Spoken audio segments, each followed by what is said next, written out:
सिर्फ बोलना कि किसानों को दुगुनी आय करवाना, सिर्फ बोलने में और करने में बहुत फर्क है। जनसुराज ने ये विकल्प लाया है कि आप इस तरीके से करेंगे। हम लोग चूंकि रूट लेवल पे हैं जी, पंचायत लेवल पे, तो यहाँ की समस्याओं को हम लोग जान रहे हैं जी, बहुत बेहतर तरीके से जान रहे हैं। विधायक बने हो चाहे जो भी बने हो, वो रूट लेवल के समस्या से दोनों पार्टी के कैंडिडेट से कि भाई हमारे पास विकल्प नहीं है, कुछ तो बेहतर है। वो उसी के तौर पे आज उभर के आई है जनसुराज पार्टी, जो ना धर्म की बात करता है, ना जाति की बात करता है, ये सिर्फ शिक्षा की बात करेगा, रोजगार की बात करेगा। आज जो स्थिति यहाँ पैदा हुई इलाका खजौली विधानसभा का जयनगर प्रखंड, हमारे साथ सचिन सिंह है जो 2016 से 21 तक प्रमुख रहे हैं जयनगर के, और वर्तमान में भी पंचायत समिति के सदस्य हैं। इन्हीं के परिवार में दूसरी बार इस पंचायत के मुखिया भी है, तो निश्चित तौर पे ये जो परिवार है वो त्रिस्तरीय पंचायत में अपना एक वजूद रखता है। और चूंकि सांसद और विधायक बनना आसान है, किसी पार्टी के बैनर से आते हैं तो पार्टी का व्यक्तिगत वोट के अलावा पार्टी का वोट होता है, लोग आसानी से चुनाव जीत जाते हैं। लेकिन समिति हो या फिर मुखिया हो, ये जो पद होता है निश्चित तौर पे व्यक्तिगत वोटों से लोग चुनाव जीतते हैं। और इस परिवार में दो पद है, तो कहीं ना कहीं लोगों के बीच इस परिवार के प्रति अपना प्यार है या व्यवहार है, इस वजह से आज भी ये समिति के सदस्य है। पूर्व में आप प्रमुख रहे, अभी समिति के सदस्य है, जनसुराज के प्रबल दावेदार है खजौली विधानसभा से, जो क्राइटेरिया पार्टी की है फुलफिल कर रहे हैं। क्या मानते हैं आज भी इस खजौली विधानसभा में सबसे बड़ी और गंभीर समस्या क्या है, जिसका समाधान विगत कई वर्षों में नहीं हो पाया? यहाँ दो ही लोग चुनाव जीतते हैं, या तो आरजेडी या बीजेपी, उसके अलावा लोगों को विकल्प नहीं मिला। जनसुराज के आने से लोगों में एक उम्मीद जगी है और विकल्प के तौर पे लोग जनसुराज को देख रहे हैं, उनके कैंडिडेट को भी देख रहे हैं। आप क्या मानते हैं?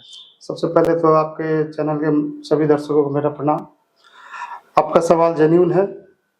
अभी तक हम लोग जब से देख रहे हैं चुनाव यहाँ विधानसभा का, तो दो ही पार्टियां हैं जो आगे बढ़ के आते हैं, एक तो या तो एनडीए या फिर महागठबंधन या आरजेडी के जो भी कैंडिडेट होते हैं, क्योंकि तीसरा विकल्प आज तक इन लोगों को कभी कोई मिला ही नहीं, कोई मजबूत कैंडिडेट मिला ही नहीं। मुसलमानों का क्या है, उनको डरा के बीजेपी का डर दिखा के आरजेडी में वोट दिलवाया जाता है। वो कहते हैं हमारे पास कोई विकल्प नहीं है, ठीक है। और एनडीए के जो भी यहाँ पे कैंडिडेट बनते हैं, चूंकि यहाँ बनिया का बना हुआ है गढ़ टाइप का, तो उनमें से किसी को टिकट दिया जाता है। तो अभी के डेट में यहाँ की जनता जो है ना काफी परेशान है दोनों कैंडिडेट से, दोनों पार्टी के कैंडिडेट से, कि भाई हमारे पास विकल्प नहीं है, कुछ तो बेहतर है।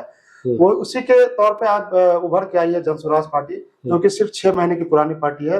लेकिन अगर आप गांव-गांव या लोगों तक विजिट करेंगे तो जनसुराज और उनके सूत्रधार जो प्रशांत किशोर है, उनको सभी लोग जान रहे हैं।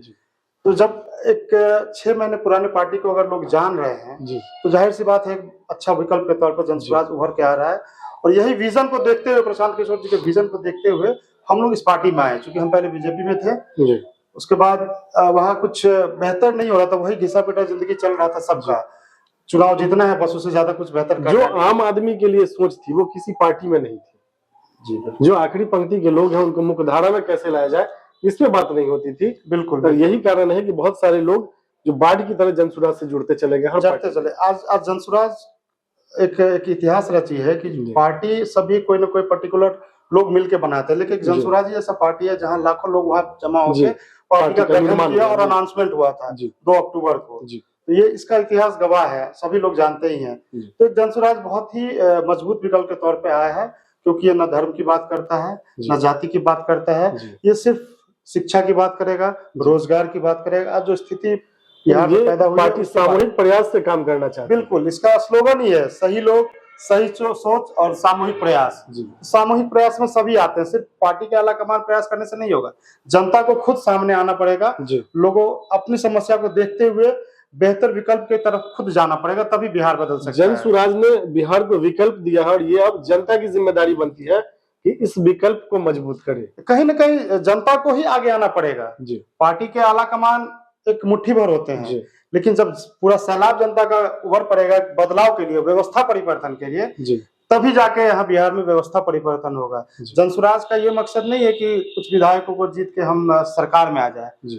यहाँ का व्यवस्था परिवर्तन जनता के हाथ में, और जनता को इस चीज को आगे बढ़ाना पड़ेगा। ये जनता सिर्फ रास्ता दिखा सकते हैं, ये जनता की जिम्मेदारी। बिल्कुल, अब ये जनता ही जब तक डिसाइड नहीं करेगी, हम प्रयास करते रह जाएंगे और जनता वोट ही नहीं देगी। वोट का चोट तो करना पड़ेगा, तभी जाके बदलाव आएगा। आप पूर्व में प्रमुख रहे, अभी पंचायत समिति के सदस्य, तो निश्चित तौर पे ब्लॉक जाते होंगे, पंचायत समिति की बैठक में जाते होंगे। क्या लगता है इस सरकार की जो ब्यूरोक्रेसी है उससे आम जनता का काम हो पाना आसान है क्या? देखिए, पूर्व में तो ऐसा कभी हुआ नहीं। आज तक हम लोग चूंकि रूट लेवल पे हैं, जी पंचायत लेवल पे, तो यहाँ की समस्याओं को हम लोग जान रहे हैं, जी बहुत बेहतर तरीके से जान रहे हैं। जो सीधा आके विधायक बने हो चाहे जो भी बने हो, वो रूट लेवल के समस्याओं को नहीं जान रहे हैं। हम लोग चूंकि पंचायत लेवल से जीते हैं, और त्रिस्तरीय पंचायत में अगर पंचायत लेवल से कोई जीतता है तो अपने दम पे जीतता है, जी किसी पार्टी या किसी व्यक्तिगत वोट होता है। व्यक्तिगत वोट होता है, और लोग उम्मीद करते हैं उनसे बेहतर। जी तो लोगों ने 2 बार उम्मीद जताई, मतलब हमसे उम्मीद किया तो हमने उस पे खरा उतरा है। उम्मीद पे खड़े उतरे, इसलिए आज भी आप पंचायत जी समिति के बिल्कुल सदस्य हैं। बिल्कुल और बिल्कुल। आप ही के परिवार में इस पंचायत की मुखिया भी है 2 बार से। जी 2 बार से है, और मेरे से पूर्व में जो प्रमुख भी 2 बार थे, वो भी हमारे परिवार से ही थे। मतलब तकरीबन ये 15 साल से हमारे घर से ही प्रमुख रहे हुए हैं। मतलब कुल मिला के जो त्रिस्तरीय में एक पृष्ठभूमि है राजनीति, वो आपके परिवार से है। जी जी बिल्कुल बिल्कुल। चूंकि हम मेरा पढ़ाई लिखाई तो बाहर से हुआ है, जी तो पॉलिटिक्स में मैं था नहीं। जी ये जब नहीं होता घर- है अचानक से एंट्री हो जाना, जी जी जी कि सब लोगों ने, यूथ ने कहा कि एक बार ट्राई किया जाए, जी। तो हम लोग ट्राई करने के मकसद से ही खड़े हुए थे। और जनता ने और सलाह को किस्मत ने बिठाया। हाँ जी बिल्कुल, किस्मत ने साथ दिया तो पंचायत समिति भी जीत गए, जी और प्रमुख भी पहली बार में ही बन गए, जी। और कंटिन्यू 6 साल हम लोगों ने चलाया भी, 5.5 साल चलाया भी। समस्या क्या मानते हैं इस विधानसभा में आप? देखिए, मुख्य समस्या यहाँ पे तो है, बाढ़ का बहुत बड़ा समस्या है यहाँ पे। जी। हमारे विधानसभा में अगर देखें तो कमला बांध है, जी। सटे हुए नेपाल है, जी तो बाढ़ का समस्या हर साल यहाँ पे रहता ही है। जी तो हम लोगों ने जब हम प्रमुख थे, तो हम लोगों ने काफी शीर्षक कपिल अशोक के हमारे डीएम हुआ जी करते जी थे, जी उनके साथ काफी मीटिंग भी हुई थी। हम्म। इस बाढ़ से थोड़ा बहुत राहत हम लोग को धीरे धीरे मिलना चाहिए। जी। हर बार आप खर्च करेंगे, बाढ़ राहत में बांटेंगे, तो हर साल तो उतना ही खर्च होता है। जी। एक ठोस विकल्प एक ही बार में क्यों नहीं आए? हम्म। तो फिर वहां से फिर उस समय हम लोगों ने ये भी किया था कि नदी को थोड़ा सा सेंट्रलाइज किया जाए, जी। ताकि पानी का बहाव इधर उधर नहीं हो। तो वो बहुत बड़ा चीज था। अब जाके एक डैम बन रहा है वहां पे, तो लोगों को थोड़ा सा बाढ़ से भी राहत मिलेगा, और कृषि में भी बहुत फायदा होने वाला है। तो बाढ़ राहत बहुत बड़ा समस्या रहा है जयनगर या खजौली विधानसभा में। बाकी किसानों की समस्या तो हर जगह है, आप भी जान रहे हैं।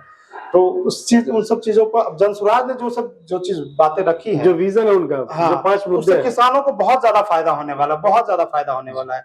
हम मान लीजिए किसी जमींदार के यहाँ किसान जाते हैं, धन कटनी करने जाते हैं, कुछ भी करते हैं, तो उनको सिर्फ उनके द्वारा जो उस दिन का दिहाड़ी होता है वही मिलता है। जी लेकिन जनसुराज ने कहा है कि अगर हम उन मजदूरों को भी अगर हम मनरेगा से जोड़ दें, जी तो और उधर से भी जॉब कार्ड भी बन जाएगा, उधर से भी पैसा आएगा, इधर से भी पैसा काम भी आएगा, आसान सोर्स ऑफ इनकम डबल हो जाएगा। जी। सिर्फ बोलना कि किसानों को दुगुनी आय करवाना, सिर्फ बोलने में और करने में बहुत फर्क है। जी। जनसुराज ने ये विकल्प लाया है कि आपको इस तरीके से करेंगे, हम जोड़ देंगे दोनों तरफ से, तो आप दोनों तरफ से कमाएंगे, तभी आपका आय दुगुना हो जाएगा। जी। पलायन की समस्या हर जगह पूरे बिहार जी, में जी, है, जी। उस पर भी प्रशांत जी ने बहुत बढ़िया प्लान करके रखा है कि अगर पलायन रोकना है तो पूंजी रोकना पड़ेगा। जी। जबकि पूंजी रुकेगा तभी तो यहाँ स्वरोजगार पैदा होगा। बिल्कुल, बिल्कुल। लोग जाना आना बंद करेंगे। आज कहीं भी भगदड़ होता है, देखते हैं बिहारी मारे जाते सबसे हैं, ज्यादा मारपीट होता है, कहीं भी जाइए तो महाराष्ट्र हो, तमिलनाडु हो, तो बिहारी मारे जाते हैं। बिहारों को कोई सम्मान मिलता ही नहीं है कहीं पे भी। जी। इसीलिए इनका नारा लगा हुआ है कि जय बिहार, जय जय बिहार। बिहार को हम लोग को टॉप पे रखना है, बिहारियों को टॉप पे रखना है, अपने आप को नहीं। पार्टी ऊपर नहीं जाके बिहार ऊपर चले जाएगा, बिहार के लोग ऊपर चले जाएंगे, इससे बड़ी बात क्या हो सकती है? हम लोगों की सहयोग और शुभकामनाएं आपके साथ है। पार्टी आपको सिंबल देती है, हर जनता मौका देती है, तो चुनाव जीतने के बाद आपकी पहली प्राथमिकता क्या होगी? देखिए, हमारा मकसद यहाँ चुनाव लड़ना नहीं है, पहले तो ये जान लीजिए। जी हम एक जनसुराज के कार्यकर्ता हैं, जी और हम जनसुराज के लिए काम कर रहे हैं। जी। टिकट देना ना देना वो सेकेंडरी चीज है, जी क्योंकि चुनाव अगर लड़ना होगा तो हम ऐसे भी लड़ सकते हैं, जी। लेकिन पहले लोगों को जागरूक करना है कि आपको अपने लिए क्या करना है। अगर आप जब तक जागरूक नहीं, हम चुनाव लड़के क्या करेंगे? जी। अगर पब्लिक जागरूक ही नहीं होगी, हम चुनाव लड़ गए, वोट मिला ही नहीं, तो फायदा क्या हमें?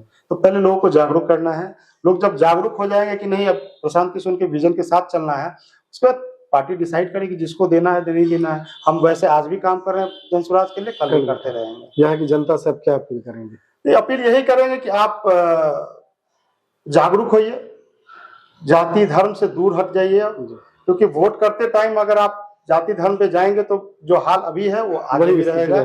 और दूसरा, प्रशांत किशोर अगले 50 साल के बाद भी नहीं आने वाला है कोशिश करने के लिए कि बिहार को सुधारा जाए, व्यवस्था को सुधारा कि आपको खुद अपने हाथ में लेना पड़ेगा अपने बच्चों का भविष्य, ताकि आने वाले जो पीढ़ी है वो आपको या हमको गाली न दे कि हमारे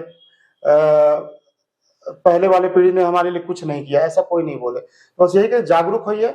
अब वोट जनसुराज को देना है, मत नहीं देना है, ये आपकी मर्जी है, लेकिन आपको ऐसे लोगों को वोट देना है जो लगता है कि आपके बच्चों की शिक्षा के लिए, स्वास्थ्य के लिए कुछ कर सकता है। अपने बच्चों के भविष्य के लिए वोट करना। जी बिल्कुल बिल्कुल, वो किसी भी पार्टी का अगर कैंडिडेट हो, उससे बहस नहीं है। लेकिन अगर आप- काम आपके बच्चों के लिए आपके बच्चों के लिए करे, आपके भविष्य के लिए, व्यवस्था परिवर्तन के लिए करे, आप उसको वोट दीजिए, चाहे वो किसी भी पार्टी का हो। जी। कैंडिडेट को देखिए, जाति धर्म मत देखिए, बस यही आग्रह करेंगे आप लोगों से। चलिए सचिन जी, हमसे बात करने के लिए धन्यवाद।